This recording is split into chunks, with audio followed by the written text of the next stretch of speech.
बिस्मिल्लाहिर्रहमानिर्रहीम। अस्सलाम वालेकुम व्यूवर्स। आज की इस वीडियो लेक्चर में हम देखेंगे कि मॉलिक्यूल जो होता है वो क्या होता है। एफएससी केमिस्ट्री का फर्स्ट चैप्टर का ये एक टॉपिक है। इस टॉपिक में हम मॉलिक्यूल की टाइप्स, उसकी क्लासिफिकेशन को स्टडी करेंगे। तो मॉलिक्यूल, इसे मोलेक्यूल भी कहते हैं। मॉलिक्यूल जो होता है, a molecule is the smallest particle of a pure substance which can exist independently. इस डेफिनेशन के दो पार्ट हैं। एक पार्ट क्या बताता है कि मॉलिक्यूल एक छोटा से छोटा जर्रा है, smallest form, smallest particle. Third form यहाँ पे यूज हो रही है, स्मॉलेस्ट, थर्ड डिग्री, यानी छोटे से छोटा जर्रा है ऑफ प्योर सब्सटेंस, किसी खालिस चीज का। प्योर सब्सटेंस क्या होता है? प्योर सब्सटेंस ऐसी चीज को कहते हैं जिसकी प्रॉपर्टीज हर जगह पर सेम रहती है, यकसा रहती है। विच कैन, जो कि एग्जिस्ट इंडिपेंडेंटली, जो कि आज़ादाना तौर पर रह सके, वो चीज़ मॉलिक्यूल है। हमने पीछे लेक्चर में देखा था कि एटम वो चीज़ होती है, स्मॉलेस्ट पार्टिकल तो वो भी है एलिमेंट का, लेकिन वो इंडिपेंडेंटली एग्जिस्ट नहीं करता सिवाय नोबल गैसेस के। लेकिन जो मॉलिक्यूल होता है वो एक कंपाउंड का स्मॉलेस्ट पार्टिकल होता है, कंपाउंड का, जो कि आज़ादाना तौर पर रह सकता है। अब एलिमेंट और कंपाउंड में क्या डिफरेंस होता है ये हमने पीछे पढ़ लिया है, लेकिन मैं इस वीडियो में भी आपको थोड़ा सा ब्रीफ कर दूंगा ताकि जिनको कंफ्यूजन है उनकी कंफ्यूजन खत्म हो जाए। तो एक मॉलिक्यूल जो होता है वो ऐसा छोटा जर्रा होता है, खालिस जर्रा होता है, जो कि आज़ादाना तौर पर रह सकता है। जैसे आप देखो एग्जाम्पल में नियॉन है, वाटर है, मीथेन है, कार्बन डाइऑक्साइड, हेक्सेन है, ग्लूकोज है। ये सारे के सारे मॉलिक्यूल हैं और ये इंडिपेंडेंटली एग्जिस्ट कर सकते हैं। मॉलिक्यूल बनता कैसे है? जब दो या दो से ज्यादा एटम आपस में कंबाइन होते हैं तो मॉलिक्यूल बन जाता है। लेकिन नियॉन, हीलियम, नोबल गैसेस वगैरह इंडिपेंडेंटली एग्जिस्ट करती हैं, इनको बॉन्ड बनाने की ज़रूरत नहीं होती, इनको किसी दूसरे एटम के सहारे की ज़रूरत नहीं होती। लेकिन इनके अलावा जितने एटम हैं उनको किसी दूसरे के सहारे की ज़रूरत होती है। तो एक एटम जब दूसरे के साथ सहारा देगा किसी को तो वो मॉलिक्यूल बना देगा। तो ये होती है मॉलिक्यूल की एक बेसिक डेफिनेशन। तो मज़ीद चलते हैं मॉलिक्यूल की एग्जांपल की तरफ। तो एग्जांपल की तरफ जाने से पहले मैं एक आपको यहाँ पर एक डायग्राम दिखा रहा हूँ। तो ये आपको आयरन जो है, आयरन की एक शीट मिल रही है, आयरन की एक शीट है। ये अब आयरन के डिफरेंट एटम्स हैं, एटम सेम है आयरन के लेकिन बहुत ज़्यादा एटम है। तो इसको हम एलिमेंट का नाम देंगे। एलिमेंट उस चीज़ को कहते हैं जिसके अंदर एक जैसे एटम हो लेकिन तादाद में ज़्यादा हो, उनकी प्रॉपर्टीज़, उनका एटॉमिक मास सेम होता है, उनको सिंपल मीन से हम डिवाइड नहीं कर सकते, तोड़ नहीं सकते। तो ये आपको आयरन की जो शीट नज़र आ रही है, ये आयरन का एक एलिमेंट है और इसको हम एटम भी कहते हैं क्योंकि इसके अंदर एलिमेंट जो आयरन है उसके बहुत ज़्यादा एटम्स जो है मिले हुए हैं। अब हम यहाँ से एटम कैसे हासिल कर सकते हैं? अगर हम इसको केमिकल मीन से तोड़ते हैं, मजीद तोड़ते हैं, जब हमें लास्ट पे एक पार्टिकल मिलेगा तो वो आयरन का एटम होगा। अब दूसरी तरफ देखें तो यहाँ पर आपको एक वाटर का टैंक नज़र आ रहा है, वाटर का एक टब है, इसमें वाटर के बहुत ज़्यादा मॉलिक्यूल नज़र आ रहे हैं। तो जब वाटर के सेम मॉलिक्यूल बहुत ज़्यादा फॉर्म में हो तो ये मिलकर कंपाउंड बना देते हैं। तो ये वाटर का एक कंपाउंड है। कंपाउंड उस चीज़ को कहते हैं जिसमें दो मुख्तलिफ एलिमेंट, दो मुख्तलिफ एटम आपस में मिल जाएं, उनकी जो प्रॉपर्टीज़ होती हैं वो भी चेंज हो जाती हैं और उनके अंदर जो रेशो होती है वो फिक्स होती है। जैसे वाटर का जो मॉलिक्यूल है उसमें, वाटर एक कंपाउंड है, उसके अंदर हाइड्रोजन हमेशा 2 होंगे, ऑक्सीजन हमेशा 1 होगा। तो ये जो रेशो है इसका होना लाजमी है। तो इस चीज़ को हम कंपाउंड का नाम देते हैं। तो वाटर एक कंपाउंड है। तो कंपाउंड वो चीज़ होती है जिसमें डिफरेंट टाइप्स के एटम मौजूद होते हैं और एलिमेंट वो चीज़ होती है जिसमें सेम काइंड के एटम्स, सेम काइंड के जब एटम मौजूद होंगे तो हम उसे एलिमेंट का नाम देंगे। तो ये थोड़ा सा डिफरेंस होता है एलिमेंट के रिलेटेड और कंपाउंड के मतलब। तो अब यहाँ तक आपको पता चल गया होगा कि मॉलिक्यूल क्या होता है, एलिमेंट क्या होता है और कंपाउंड क्या होता है। अब हम अगर मज़ीद आगे देखें तो ये जो वाटर है, ये वाटर का एक मॉलिक्यूल है और अगर ये प्योर फॉर्म में है तो इसको हम, प्योर फॉर्म का मतलब है कि वाटर की जो प्रॉपर्टीज़ यहाँ पर हैं किसी और जगह पर भी वही है, तो इसको हम मॉलिक्यूल का नाम देंगे, कंपाउंड का नाम देंगे। तो मॉलिक्यूल कहते हैं ऐसी चीज को जो स्मॉलेस्ट हो और इंडिपेंडेंट एग्जिस्ट कर सके। अब मॉलिक्यूल की क्लासिफिकेशन, मॉलिक्यूल की कितनी टाइप्स होती हैं। मॉलिक्यूल को हमने टाइप्स में डिवाइड किया है। एक हमने टाइप बनाई उनके नंबर ऑफ एटम की वजह से। अगर मॉलिक्यूल में एक में नंबर ऑफ एटम 1 है, 2 है, 3 है, हमने उसको अलग अलग टाइप में अरेंज किया है। सबसे पहले देखते हैं एटॉमिसिटी। एटॉमिसिटी मैं इसे इस तरह डिफाइन करता हूँ, एटम की सिटी। सिटी कहते हैं रहना, शहर, जहां पर कोई रहता है। तो number of atom present in a molecule is called atomicity. एटमों की तादाद जो एक मॉलिक्यूल के अंदर मौजूद होती है उसको एटम की सिटी कहते हैं, एटॉमिसिटी कहते हैं। तो एटम के रहने की जगह को एटॉमिसिटी कहते हैं। जैसे हीलियम को देखो तो आपको नजर आ रहा है कि हीलियम अकेला है, कामा है साथ, यानी हीलियम के पास सिर्फ एक ही एटम है, तो इसकी एटॉमिसिटी होगी 1। इसी तरह अगर आप देखो Cl2 देखो और इसके अलावा कोई और एटम देखो तो आपको Cl2 में नजर आएंगे 2 एटम है, तो Cl2 की एटॉमिसिटी होगी 2।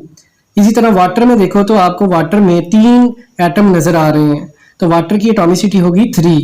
इसी तरह मीथेन की एटॉमिसिटी होगी 4 हाइड्रोजन है, 1 कार्बन है, 5। ग्लूकोज की देखो तो ग्लूकोज में 6 कार्बन, 6 ऑक्सीजन, 12 हाइड्रोजन, तो यहाँ पर टोटल 24 एटॉमिसिटी, यानी इसका एटॉमिसिटी नंबर 24 है। तो एटॉमिसिटी कहते हैं एक मॉलिक्यूल के अंदर जितने भी एटम्स मौजूद होंगे उसे एटॉमिसिटी कहते हैं। निकालने का तरीका ये है कि आप एटमों को जमा कर दें। अब एटमों के नंबर की तादाद के लिहाज से मॉलिक्यूल को हमने डिफरेंट टाइप्स में डिवाइड किया। फर्स्ट है मोनो एटॉमिक मॉलिक्यूल। मोनो का मतलब होता है 1। मोनो एटॉमिक मॉलिक्यूल यानी ऐसे मॉलिक्यूल जिसमें सिर्फ और सिर्फ एक एटम हो। जब किसी मॉलिक्यूल के अंदर एक एटम होगा तो हम उसे मोनो एटॉमिक मॉलिक्यूल का नाम देंगे। जैसे आपको नजर आ रहा है जितनी भी नोबल गैसेस हैं वो मॉलिक्यूलर फॉर्म में होती हैं, यानी वो इंडिपेंडेंट रहती हैं, अकेली होती हैं और इंडिपेंडेंट रहती हैं। Helium, neon, argon, krypton, xenon, इनको किसी दूसरे के सहारे की जरूरत नहीं है, ये अकेली इंडिपेंडेंट रह सकती हैं, तो हम इनको मोनो एटॉमिक मॉलिक्यूल का नाम देंगे। हमने पीछे एटम में भी इनका जिक्र किया था कि ये ऐसे एटम होते हैं, यह चूंकि ये एटम ही है लेकिन ये इंडिपेंडेंट रह सकते हैं, तो वो चीज जो प्योर हो और इंडिपेंडेंट रहे हम उसे मॉलिक्यूल भी कहते हैं। अब है डाई एटॉमिक मॉलिक्यूल। डाई का मतलब होता है 2, एटॉमिक मॉलिक्यूल यानी मॉलिक्यूल के अंदर जब 2 एटम आ जाएंगे तो हम उसे डाई एटॉमिक मॉलिक्यूल का नाम देंगे। Molecule containing 2 atoms of the same और डिफरेंट एलिमेंट। अगर सेम एटम के भी हो सकते हैं, डिफरेंट एटम्स के भी हो सकते हैं, डिफरेंट एलिमेंट के भी एटम हो सकते हैं। अगर सेम के हो, 2 हो, डिफरेंट के भी 2 हो, तो हम उसके डाई एटॉमिक का नाम देंगे। जैसे आपके पास नीचे एग्जांपल आपको नजर आ रही है हाइड्रोजन की, नाइट्रोजन की। तो हाइड्रोजन दोनों सेम है, 2 एटम है, तो ये डाई एटॉमिक होगा। इसी तरह N2 में देखो तो N2 में भी 2 है नाइट्रोजन के एटम, तो ये भी डाइटॉमिक होगा। Cl2 में भी 2 हैं। HCl में अब डिफरेंट एलिमेंट आ गए, डिफरेंट एटम्स आ गए, तो ये भी डाइटॉमिक होगा। HF में भी डिफरेंट आ गए, तो ये भी डाइटॉमिक ही होगा, क्योंकि एक मॉलिक्यूल के अंदर 2 एटम हैं, तो वो चाहे सेम एटम हो चाहे डिफरेंट एटम हो, तो इसे हम डाइटॉमिक का नाम देंगे, डाइटॉमिक मॉलिक्यूल है। अब हम आगे चलते हैं। डाइटॉमिक के बाद हम देखते हैं कि ट्राई एटॉमिक या पॉली एटॉमिक का क्या मतलब होता है। ट्राई का मतलब होता है 3। अगर 3 एटम होंगे तो उसे ट्राई एटॉमिक का नाम देंगे। अगर 2 से ज्यादा होंगे, 3, 4, 5, 8, 10 एंड सो ऑन, हम उसे नाम देंगे poly atomic molecule. Molecule containing many atoms of the same और different element is called poly atomic molecule. ऐसे मॉलिक्यूल जिसमें एक जैसे एलिमेंट के या मुख्तलिफ एलिमेंट के 1 से 2 से ज्यादा एटम मौजूद हों, 2 से ज्यादा एलिमेंट मौजूद हों, हम उसे नाम देंगे पॉली एटॉमिक मॉलिक्यूल का। पॉली का मतलब होता है बच्चों मैनी, यानी मैनी एटम्स हों। जैसे S8 है, सेम एलिमेंट है, उसके अंदर सल्फर के 8 एटम हैं, तो ये होगा पॉली एटॉमिक। इसी तरह CH4 के अंदर 5 एटम है टोटल, तो ये भी पॉली एटॉमिक होगा। हेक्सेन में देखो तो आपको 6 और 6 12 यहाँ पर मिलेंगे, तो ये पॉली एटॉमिक की एग्जांपल है।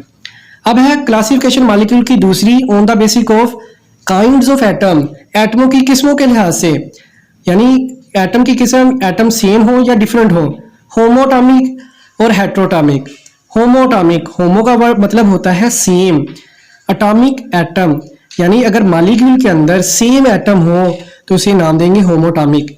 मॉलिक्यूल ऑफ एलिमेंट, यहाँ पर वर्ड यूज किया है एलिमेंट का, which consist of same kind of atom, यानी एलिमेंट में एटम सेम होते हैं। अगर एक मॉलिक्यूल के अंदर जो एलिमेंट है वो सारे के सारे सेम है, एक ही एटम के हैं, तो हम उसको नाम देंगे होमोएटॉमिक मॉलिक्यूल का। जैसे नीचे आपको एग्जांपल नजर आएगी हीलियम की, ऑक्सीजन की, ओजोन की, P4 की, S8 की।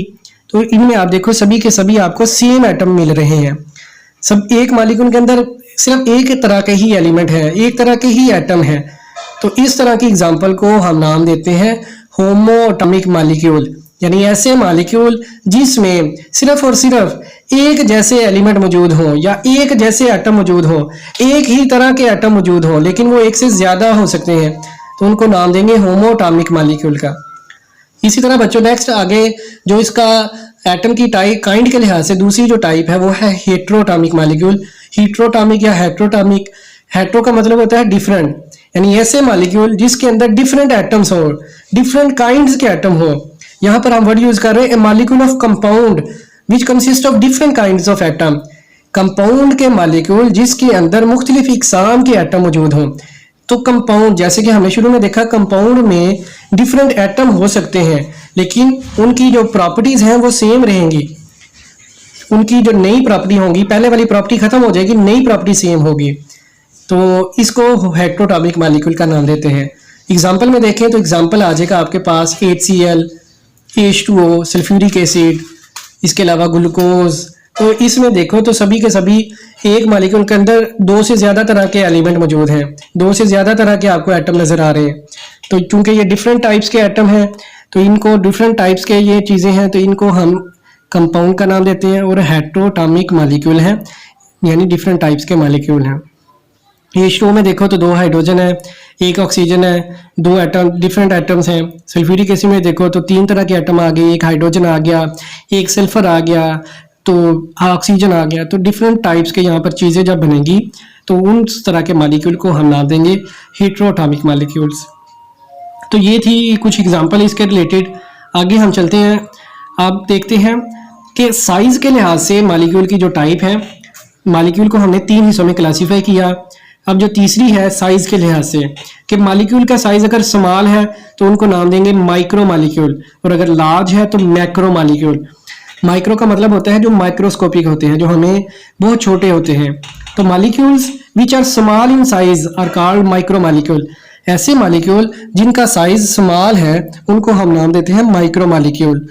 तो माइक्रो मॉलिक्यूल्स में एटमों की तादाद कम होती है, बहुत फ्यूअर होती है, बहुत हद तक कम होती है।